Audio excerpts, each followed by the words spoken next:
Today we see again some examples on equation of straight line. आता इथे आपल्याला काल पाहिलेल्या फॉर्म्युल्यावरती काल आपण फक्त स्टँडर्ड इक्वेशन्स जसं की equation of x axis, equation of y axis किंवा पॅरलल लाइन्स टू x और y ऍक्सिस. आज आता आपल्याला काही फॉर्म्युल्यांवरती that means when a line passing through two points or when line have a slope and a point or double intercept form, ह्या सगळ्या फॉर्म्युल्यांवरती आज आपल्याला straight line चे इक्वेशन घ्यायचे. Then our first example is find the equation of line passing through the point A 2,0 and B 3,4. म्हणजे इथे ही line A आणि B ह्या दोन पॉइंट्स मधून पास होते. मग 2 पॉइंट फॉर्म्युला आपल्याला यूज करायचा आहे आणि लाइनचे इक्वेशन फाइंड करायचे आहे.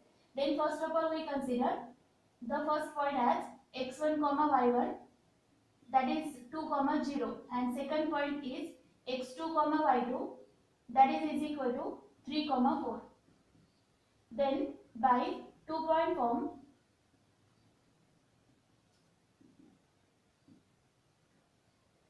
y minus y1 upon y1 minus y2 is equal to x minus x1 upon x1 minus x2. काल आपण पाहिलं दोन पॉइंट दिलेले असतील तर हा फॉर्म्युला घेऊन आपल्याला लाइनचे इक्वेशन करता येईल.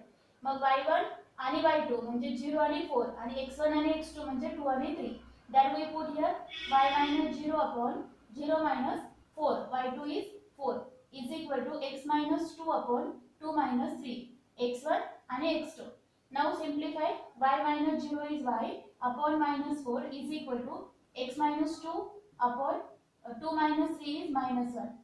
आता इथे आपल्याला दोन्ही साइडचा माइनस दोन्ही डिनॉमिनेटरला आहेत कॅन्सल करता येईल. आणि now take cross multiplication 1y is equal to 4 in bracket x minus 2 or y is equal to 4x minus 8 or we can write हा जो y आहे तो आपण राइट साइडला शिफ्ट करू म्हणजे येणार 4x minus y minus 8 is equal to 0. आणि जनरली कोणताही स्ट्रेट लाइनचे इक्वेशन असू द्या ते आपल्याला ह्या फॉर्म मध्ये लिहायचं म्हणजे आधी x ची टर्म मग y ची टर्म आणि कॉन्स्टंट. मग हा कॉन्स्टंट तुम्ही इक्वल टू घेतला तरी चालेल पण x y आणि कॉन्स्टंट ह्या फॉर्म मध्ये जे आपण लाइनचे इक्वेशन लिहितो त्याला आपण स्टँडर्ड फॉर्म किंवा general form of the line असं म्हणतो.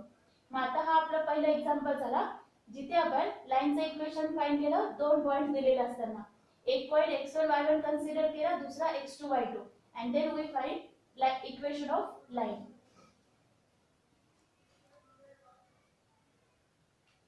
Now we see second example that is find equation of line passing through the point P 2,1 and Q 2,-1. मग आता आपल्याला सेकंड एक्झाम्पल घ्यायचे जे P आणि Q ह्या दोन पॉइंट्स मधून पास होतात. Then first we consider the first point P x1, y1 that is equal to 2,1 and Q x2, y2 that is equal to 2,-1. Then by 2 point form म्हणजे दोन point दिलेले असताना लाइनचे इक्वेशन काढण्यासाठीचा formula 2 point form y minus y1 upon y1 minus y2 is equal to x minus x1 upon x1 minus x2. y minus 2 x1 y1 ची value 1 y minus 1 upon 1 minus minus 1 is equal to x minus x1 2 upon x1 is 2 minus 2. That is equal to y minus 1 upon here minus minus plus will 1 plus 1 2 x minus 2 upon 2 minus 2 0. That is y minus 1 upon 2 is equal to x minus 2 upon 0. आता आपण cross multiplication घेऊ. हा 0 जो आहे तो इकडे multiply होईल दोघांनाही म्हणजे ते 0च येणार is equal to 2 into x minus 2. म्हणजेच आपल्याला लाइनचे इक्वेशन लिहिता येईल 2x minus 4 equal to 0 किंवा फक्त आपण x minus 2 equal to 0 2 ने डिवाइड करून 0 कडे डिवाइड केलं तर x minus 2 equal to 0 हे असं स्टँडर्ड इक्वेशन येईल. Next is find equation of line containing the origin and having inclination 60 degree. म्हणजे आपल्याला असं इक्वेशन फाइंड करायचंय जी लाइन ओरिजिन मध्ये पास होते किंवा ज्या लाइन मध्ये ओरिजिन आहे आणि इन्क्लिनेशन आहे त्याचं 60 डिग्री. मग आपल्याला माहिती आहे इन्क्लिनेशन म्हणजे काय angle made by the line with positive x axis. Then first we consider the inclination as theta is equal to 60 degree. मग जेव्हा आपल्याला अँगल दिलेला असतो, थीटा दिलेला असतो, म्हणजे आपण त्याच्यावरून स्लोप काढू शकतो. Therefore slope is equal to m, that is equal to tan theta, that is tan 60, and the value of tan 60 is root 3. Tan 60 is root 3 by using our टेबलचा यूज करून आपण tan 60 ची value route 3 अशी लिहू शकतो. मग आता पहा आपल्याकडे कोणत्या लाईनचं इक्वेशन फाइंड करायचंय, ओरिजिन मधून पास होणारा आणि त्याचा स्लोप रूट 3 आहे. Then equation of line passing through origin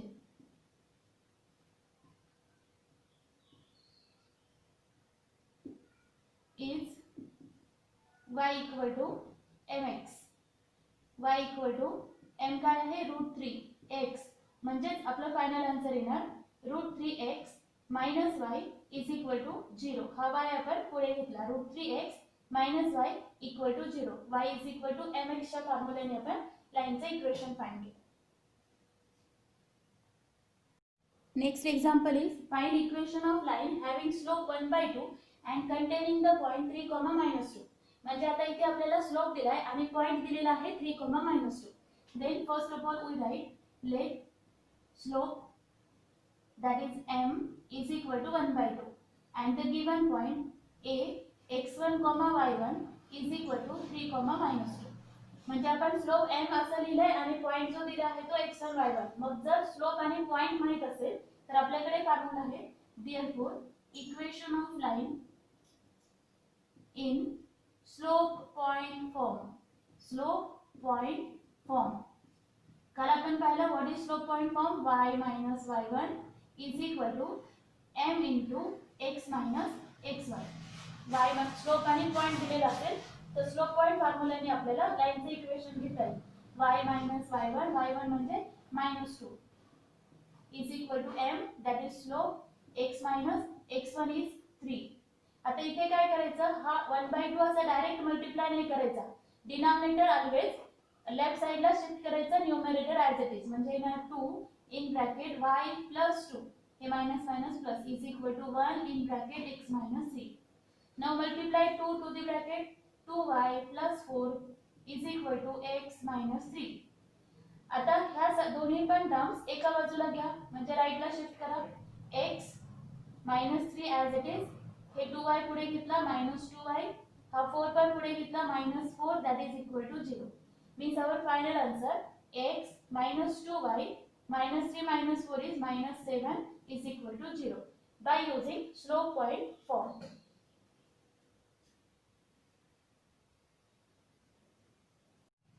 Now we find equation of line containing the point 4, 3 and having inclination 30 degree. म्हणजे आता आपल्याला अशा लाईनचे इक्वेशन काढायचे जो पॉइंट जी लाईन 4, 3 या पॉइंट मधून पास होते आणि त्याचं इन्क्लिनेशन आहे 30 डिग्री. मग आता आपण हा जो दिलेला पॉइंट आहे त्याला कन्सिडर करू a x1, y1 that is equal to 4, 3 and the inclination theta 30 degree. मग इंक्लिनेशन दिला आहे म्हणजे आपल्याला स्लोप दिलेला आहे, that is slope is equal to m, that is equal to tan theta. Theta is 30 degree and the value of tan 30 is 1/√3. मग आता या लाईनचं इक्वेशन फाइंड करण्यासाठी आपल्याला पॉइंट आणि स्लोप माहिती आहे. Therefore equation of line in slope point form,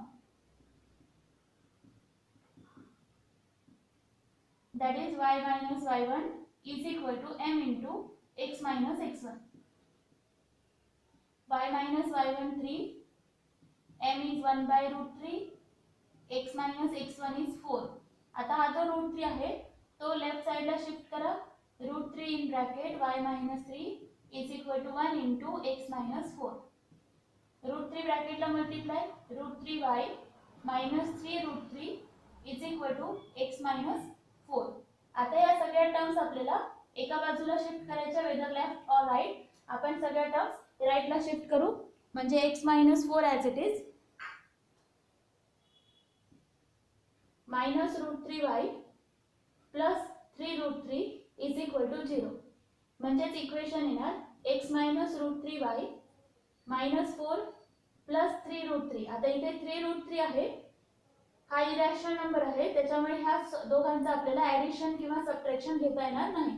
that we get answer x minus root 3y minus 4 plus 3 root 3 equal to 0. Now next example is line y equal to mx plus c passes through the point 2,1 and 3,2. Then determine m and c. म्हणजे आपल्याला एक लाईनचं equation दिलंय y equal to mx plus c ह्या form मध्ये, आणि ती line a 2,1 आणि b 3,2 ह्या दोन पॉइंट्स मधून पास होते. तर आपल्याला m आणि c ची व्हॅल्यू काढायची. मग आधी आपण 2 पॉइंट फॉर्मनी लाईनचं इक्वेशन फाइंड करू. त्या लाईनला y equal to mx plus c या फॉर्म मध्ये चेंज करू आणि मग कंपॅरेटिव्हली आपल्याला m आणि c ची व्हॅल्यू काढता येईल. Then first we write let a x1, y1 is equal to 2,1 and b x2, y2 that is equal to 3,2. Now we write equation of line by 2 point form.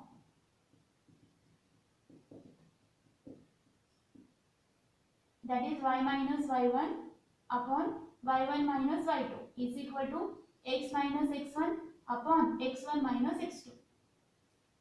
आता दोन्ही values इथे put करू. y minus y1 y1 minus y2 x minus x1 x1 minus x2. That is we get y minus 1 upon minus 1 x minus 2 upon again minus 1. मग आता इथे काय येतं, दोन्ही साइडचा minus 1 cancel, y minus 1 is equal to x minus 2. पण आता हे जे लाईनचं इक्वेशन आलंय ते आपल्याला जनरल फॉर्म मध्ये कन्वर्ट करण्याच्या ऐवजी y equal to mx plus c ह्या फॉर्म मध्ये कन्वर्ट करायचं. म्हणजे y असाच इथे लेफ्ट साइडला घ्यायचा आहे आणि मायनस 1 आपण पुढे शिफ्ट करू. That is y equal to x minus 2 plus 1. That is y equal to x minus 1. आता हे इक्वेशन आपण दिलेल्या फॉर्मला कंपेअर करू. y is equal to mx plus c.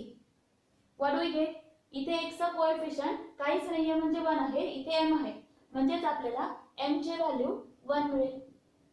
इथे प्लस c आहे, इथे मायनस 1 आहे, म्हणजेच c ची व्हॅल्यू मिळेल -1. Then we get m equal to 1 and c equal to -1.